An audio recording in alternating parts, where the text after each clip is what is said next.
जय छठी मैया, जय छठी मैया। मिथिला के शान है जनकपुर के मैया।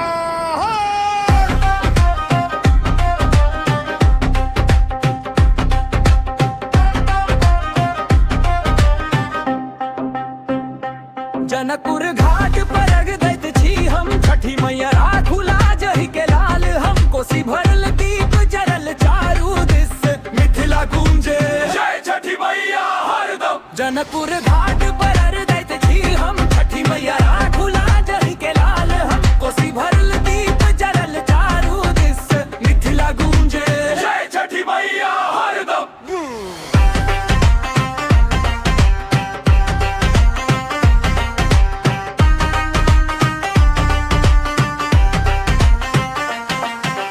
मिथिला धरती पावन जनकपुर नगरी, सीता मैया के जन्मभूमि सब जस अगरी। घाट घाट भीड़ सबके हाथ में सूप, डूबाए तो सूरज के दे रहल अछि रूप।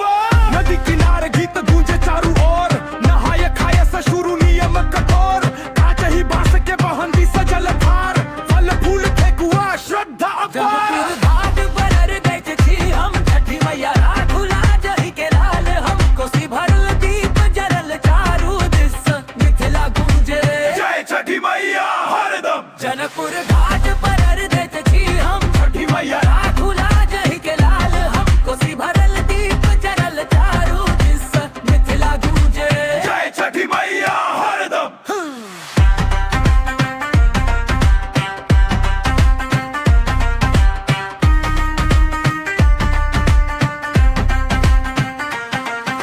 उगैत सूरज के अर्घ नया सवेरा, छठी मैया बिना अधूरा हर फेरा। नारी शक्ति उपवास के बल देख, 4 दिन तपस्या मन पवित्र ए। जनकपुर धाम से उठे आस्था के लहर, हर गांव घर में बस लक्ष्मी पर्व अमर। डीजे नहीं बस भक्ति के बीट, मिथिला वाइब के लगासी हजार। जय छठी मैया करू कृपा अपार, संतान सुख शांति दिया हर बार। जनकपुर सा उठल ई अरदास, पूरा करू सबके मन के आस है। जय छठी मैया जनकपुर वासी, अहाँ बिना सब कुछ